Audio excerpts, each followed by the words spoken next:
নমস্কার, আমি অরূপ সেনগুপ্ত। আপনারা দেখছেন বিশ্বজোড়া বাঙালির আওয়াজ সর্বাধিক প্রচারিত Bangla YouTube channel NK digital.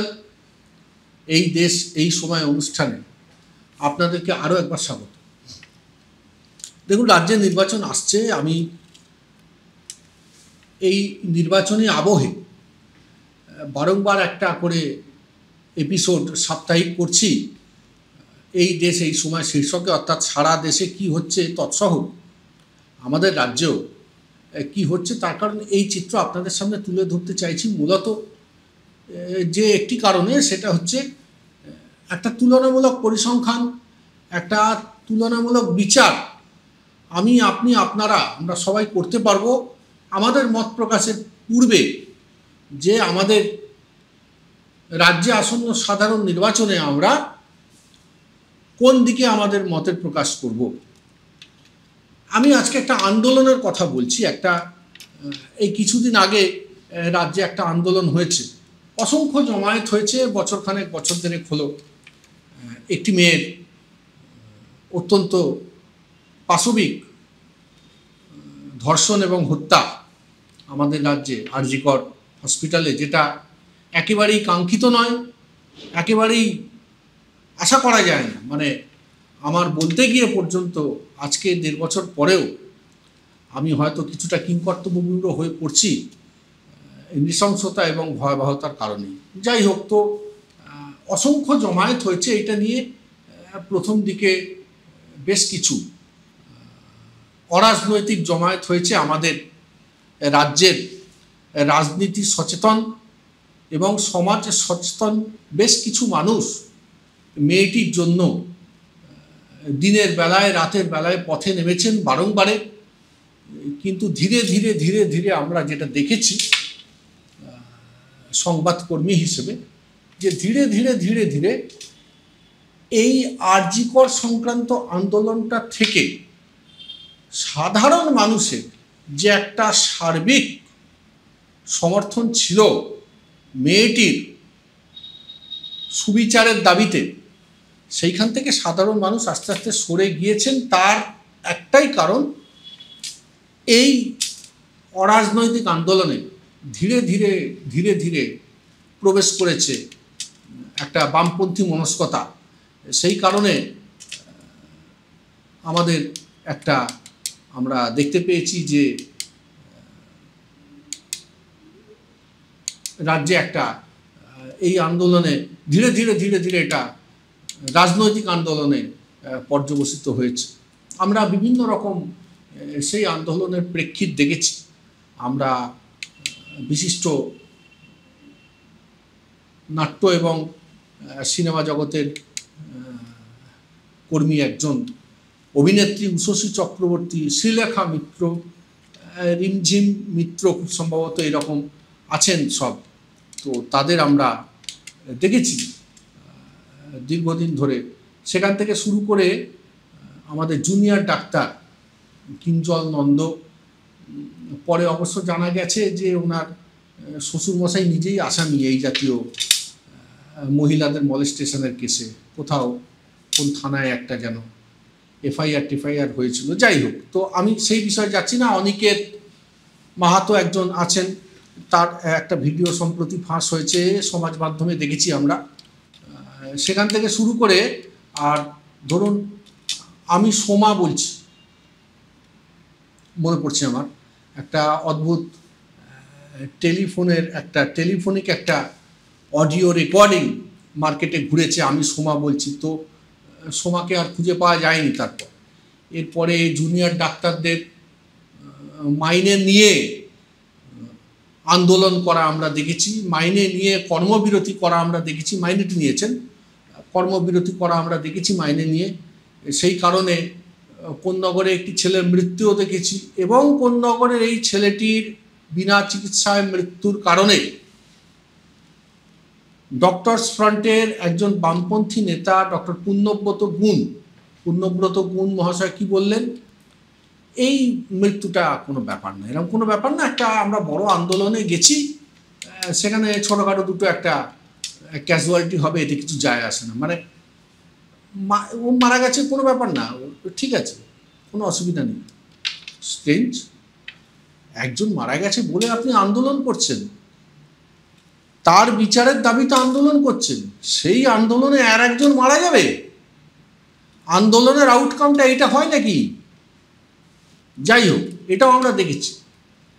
এরপর আছে কি একটা বিচিত্র কি নাম হয়েছিল, একজন ডাক্তারবাবু ডক্টর সুপর্ণ গোস্বামী, উনি 150 গ্রাম সিমেনের একটা কোনো তত্ত্ব বলেছিলেন। আমাদের রাজ্যের মাননীয় মুখ্যমন্ত্রী অক্সফোর্ডে গিয়েছিলেন, সেইখানেও কোনো বামপন্থী ডাক্তারকে অসভ্যতা করতে দেখেছি। আবার সেই ডাক্তারকেই তার সংশ্লিষ্ট নার্সিংহোমে ওইখানকার একজন নার্সের সঙ্গে অবভ্যতা করতেও দেখেছি, খবর বেরিয়েছে, এসব আমরা দেখেছি। কিন্তু এতৎ সত্ত্বেও রাজ্যের সরকারের এবং রাজ্যের সরকারের পুলিশের একটা অসম্ভব সহিষ্ণুতা আমরা দেখেছি। আন্দোলনটা হতে দেওয়া, মানুষের মত প্রকাশের স্বাধীনতাকে জারি রাখা, এই ব্যাপারটা রাজ্য সরকারের পক্ষ থেকে আমরা অনবরত দেখেছি। দোষীর শাস্তি, বামপন্থীরা যখন আন্দোলনের রাশ হাতে নিয়েছেন, সিবিআই চেয়েছেন, সিবিআই হয়েছে। সিবিআই সঞ্জয় রায় বলে একজনকে দোষী সাব্যস্ত করেছে, তার যাবজ্জীবন হয়েছে। আমাদের মাননীয় মুখ্যমন্ত্রী, আমাদের দলের অধিকাংশ মন্ত্রী, অর্থাৎ সরকারি দলের অধিকাংশ মন্ত্রী, তারা ফাঁসি চেয়েছে। কিন্তু ফাঁসি যখন চাওয়া হচ্ছে, তখন আবার মাননীয় প্রাক্তন মেয়র কলকাতার বিকাশ ভট্টাচার্য, উনি বলেছেন যে না, ফাঁসি ব্যাপারটা it is very much brutal, এটা একটা খুব পৈশাচিক চিন্তাভাবনা, ফাঁসি দেওয়া যাবে না, ওর যাবজ্জীবন দেওয়া হোক। আমি একটা বিনীত প্রশ্ন আজকে মাননীয় শ্রী বিকাশ ভট্টাচার্য মহাশয়কে এবং আমাদের এই অনুষ্ঠান যদি কোনো প্রগতিশীল বামপন্থী শোনেন, ওনারা তো ভয়ঙ্কর লেখাপড়া করেন এবং খুব প্রগতিশীল, আপনারা যদি শোনেন, আপনাদের কাছে একটা প্রশ্ন আমি রাখতে চাই। একজন সাধারণ নাগরিক হিসেবে রাজ্যের যে হেতাল পারেখ, আপনাদের মনে থাকবে, হেতাল পারেখকে ধর্ষণের জন্য ধনঞ্জয় বাবুর 14 বছরের যাবজ্জীবন হয়েছিল এবং সেই যাবজ্জীবন সাজা খেটে যখন তিনি বেরিয়ে আসবেন, সেই সময়তে বিকাশবাবুর দল এবং বিকাশবাবুর সরকার এবং বিকাশবাবুর মুখ্যমন্ত্রী সাদা পাঞ্জাবি, কালো বোতাম, অত্যন্ত সৎ, নীতিনিষ্ঠ মাননীয় বুদ্ধদেব ভট্টাচার্য, যিনি বর্তমানে গত হয়েছেন, শান্তিতে থাকুন উনি, বুদ্ধদেব ভট্টাচার্য প্রোঅ্যাক্টিভ হয়ে ধনঞ্জয় বাবুর ফাঁসি দিয়েছিলেন। আমার বিকাশবাবুর কাছে প্রশ্ন, ওই সময়ে ফাঁসিটা ব্রুটাল ছিল না, আজকে সঞ্জয়ের ফাঁসিটা ব্রুটাল মনে হলো আপনার? এই প্রশ্ন রাখলাম। এরপরে আসুন কাট 2, এটা বললাম কাট 1, রাজ্যে আন্দোলন হয়েছে, রাজ্য সরকারের সহিষ্ণুতা। এরপর কাট 2, 9 নভেম্বর, বর্তমানে আসুন। 9 নভেম্বর 2025, দিল্লি, মধ্যরাত, ইন্ডিয়া গেট, এটা অরাজনৈতিক প্রতিবাদ হলো, বুঝলেন? বিষয়টা মানে দূষণ, মারাত্মক দূষণ। সুস্থভাবে নিঃশ্বাস নেওয়ার অধিকার রক্ষায় কিছু মানুষ এবং কিছু শিশু, তারা ইন্ডিয়া গেটের সামনে জমায়েত হলেন। তাদের দাবি একটাই, আমাদেরকে স্বাধীনভাবে এবং সুস্থভাবে নিঃশ্বাস নিতে দেওয়ার বন্দোবস্ত করে দেওয়া হোক। তার কারণ রাজধানীর এয়ার কোয়ালিটি ইন্ডেক্স অত্যন্ত ভয়ানক অবস্থানে। কয়েকটা জায়গা আমি আপনাদেরকে বলি, ন্যাশনাল পলিউশন কন্ট্রোল বোর্ড, অর্থাৎ কেন্দ্রীয় দূষণ নিয়ন্ত্রণ পর্ষদ, কয়েকটা জায়গা উল্লেখ করেছেন। এটি কিছুদিন আগে, বোধহয় 2 দিন কি 3 দিন আগে, রাজ্যের সর্বাধিক প্রচারিত বাংলা দৈনিকেও বেরিয়েছে, যে সংবাদপত্র পড়লে অনেকটা এগিয়ে যাওয়া যায়, রবীন্দ্রনাথের ভাষায় বেশ কয়েক ফার্লং এগিয়ে যাওয়া যাবে। তো সেই সংবাদপত্রে ফার্স্ট পেজে নিউজ ছিল। আমি এয়ার কোয়ালিটি ইন্ডেক্সগুলো জায়গা ধরে ধরে আপনাদেরকে জানাচ্ছি, যে কটা স্মৃতিতে উজ্জ্বল আছে এখনো। বাওয়ানা 441, রোহিণী 434, মুন্ডকা 431, আর.কে. পুরম 422 এবং ইনান অ্যাভারেজ সার্বিক 389, যেটা ন্যাশনাল পলিউশন কন্ট্রোল বোর্ডের প্রেক্ষিতে অত্যন্ত খারাপ পর্যায়ে পড়ে। এই নিঃশ্বাসের অধিকারের আন্দোলনে সামিল জনতাকে আধ ঘন্টা, মাত্র হাফ অ্যান আওয়ার, আধ ঘন্টা পরেই লাঠি মেরে তুলে দেয় দিল্লি পুলিশ। এই বিষয়, এই দুটো আন্দোলনের একটা সহিষ্ণুতা আর একটা উগ্রতা আমার মনে কিছু প্রশ্নের উদ্বেগ ঘটিয়েছে। আমি সেইগুলো আপনাদের সাথে একাত্ম হতে চাইছি এই প্রশ্নগুলো করে, তাহলে আপনারাও সম্যক অবগত হবেন এবং ধারণা করতে পারবেন। তার কারণ আমাদের বারবার এই জাতীয় ইউটিউব চ্যানেলগুলিতে এসে সঠিক সাংবাদিকতার প্রশ্নে কিছু তথ্যের উন্মেষ ঘটাতে হয়, যেগুলো আমরা গণতন্ত্রের চতুর্থ স্তম্ভ অর্থাৎ মেন স্ট্রিম মিডিয়ার থেকে পাবো বা পাওয়া উচিত বলে তাবৎকাল মনে করেছি, কিন্তু এখন পাওয়া যায় না। দেখুন, আমাদের বাংলায় সর্বংসহ মুখ্যমন্ত্রী যিনি আছেন তার আচরণেও কিন্তু তথাকথিত সুশীল সমাজ তারা এই কিছুদিন আগে অবধি ফ্যাসিস্টের ভূত দেখছিলেন। ফ্যাসিস্ট সমীর রাইচ, মাননীয়া মীরাতুন নাহার, অত্যন্ত সেফ প্লেয়ার, বিশিষ্ট সেফোলজিস্ট বিশ্বনাথ চক্রবর্তী। আমি এনাদের তিনজনের কাছেই প্রশ্ন করি, তরুণজ্যোতি তেওয়ারি বা সজল ঘোষ, এদের কাছে প্রশ্ন রাখবো এই প্রবৃত্তি আমার নেই। কিন্তু আমি যে তিনজনের নাম করলাম অর্থাৎ সমীর রাইচ, মীরাতুন নাহার এবং বিশ্বনাথ চক্রবর্তী, এনারা নিয়মিত বিভিন্ন নিউজ চ্যানেলে আসেন, বিশেষত একটি নিউজ চ্যানেলে আসেন সন্ধ্যেবেলা স্নো পাউডার মেখে, এবং এনারা এদের প্রতিক্রিয়া দেন। তো আমি এই যে আপনারা আসেন, আপনারা বুদ্ধিজীবী, আপনারা প্রগতিশীল, আপনাদের তো আমরা কেঁদে ভাষাতে দেখেছি। সফদার হাশমি দিল্লিতে যখন, বিশিষ্ট নাট্যকর্মী সফদার হাশমি দিল্লিতে যখন মারা গেলেন, তখন আপনারা এখানে দেওয়াল চিত্রিত করেছেন, পশ্চিমবঙ্গের আকাশ বাতাস মুখরিত করেছেন। সমীরবাবু ছিলেন সেই আন্দোলনে, আমার মনে আছে যে সফদার হাশমি কেন খুন হলো। বিশিষ্ট নাট্যকর্মী উনি, সাংস্কৃতিক জগতের মানুষ। তাহলে দিল্লির এই যে নিঃশ্বাসের অধিকারের আন্দোলন, ওটা ভিন রাজ্য, এই তত্ত্বটা টিকছে না। তখন আপনারা ভিন রাজ্যের কারণে পূর্বে আন্দোলন করেছেন তো, পূর্বে প্রতিবাদ করেছেন তো, তাহলে আজকে চুপ কেন? আপনারা আজকে তাহলে চুপ কেন? ভিন রাজ্যের কনসেপ্ট টিকছে না। রাজ্যের সরকারের ত্রুটি তুলে ধরুন, গঠনমূলক সমালোচনা করুন, কোনো ক্ষতি নেই। কিন্তু আপনাদের গা থেকে একটা পক্ষপাত দুষ্টতার গন্ধ, মানে বিশ্রী কটু গন্ধ আর কি, পক্ষপাত দুষ্টতার, এইটা পাওয়া যাচ্ছে। এইখানে নিয়ে নেব একটা ছোট্ট বিরতি, ফিরে আসছি বিজ্ঞাপন বিরতির পর, সঙ্গে থাকবেন।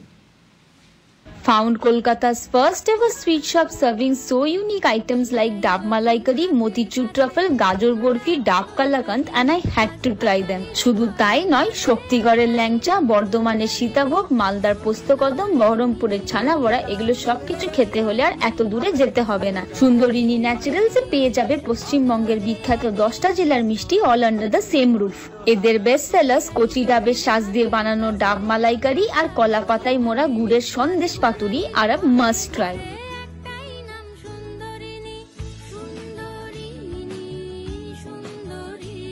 এবার সাধ্যের মধ্যেই হবে মধ্যবিত্তের স্বাদ পূরণ।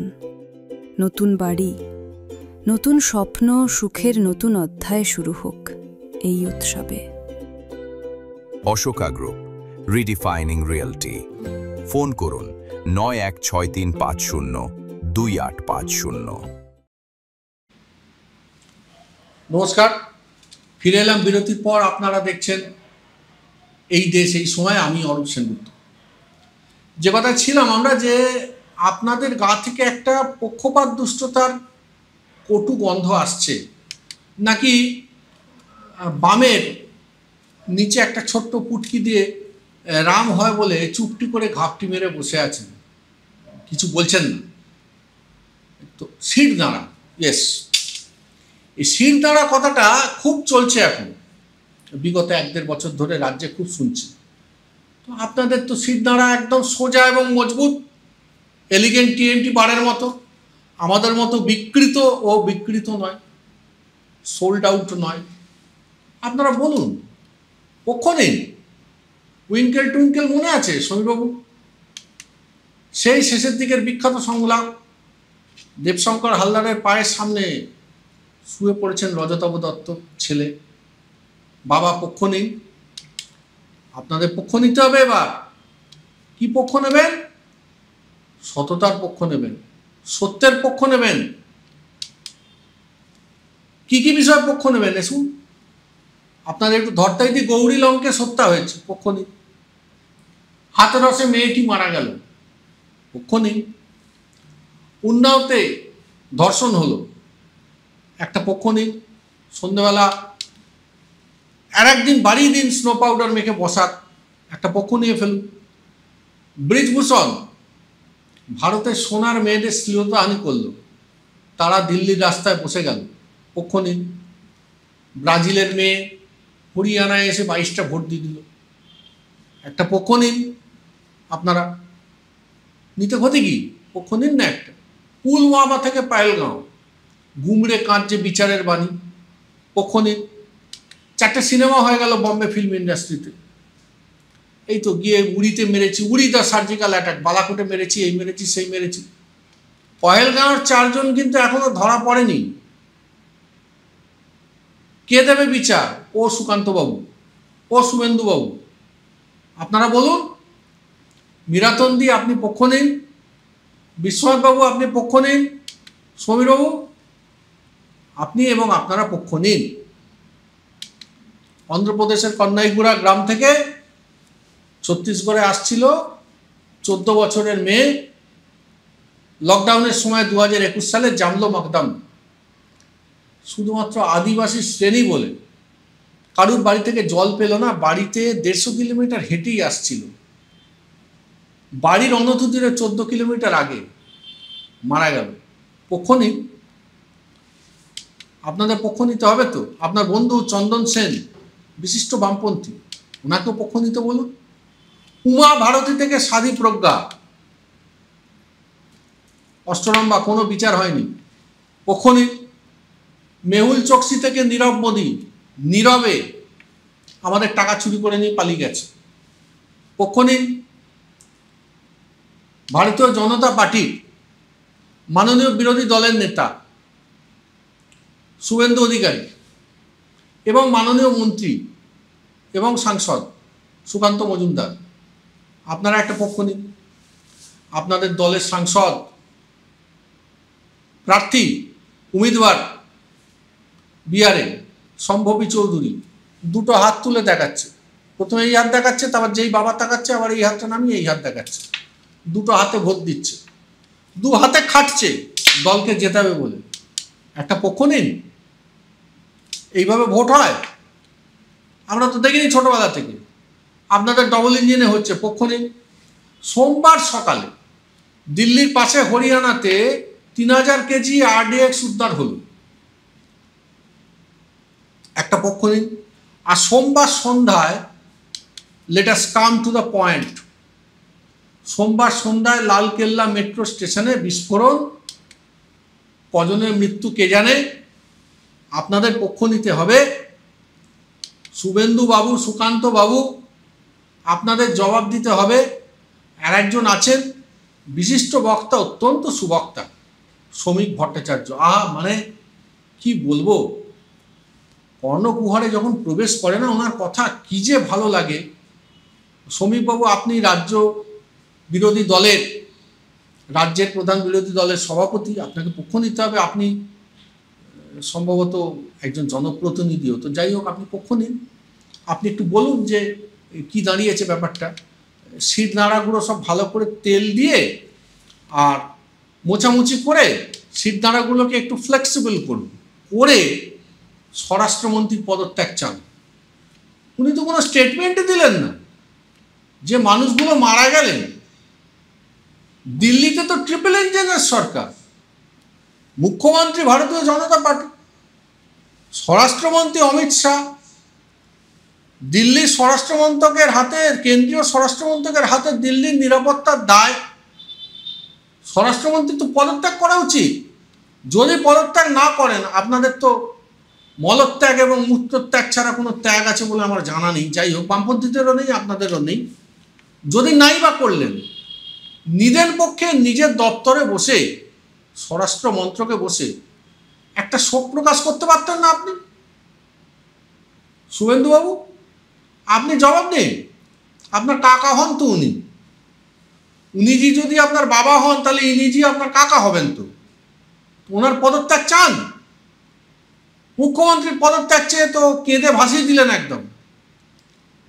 আরো একটা বিষয় আছে, সারা পৃথিবী থেকে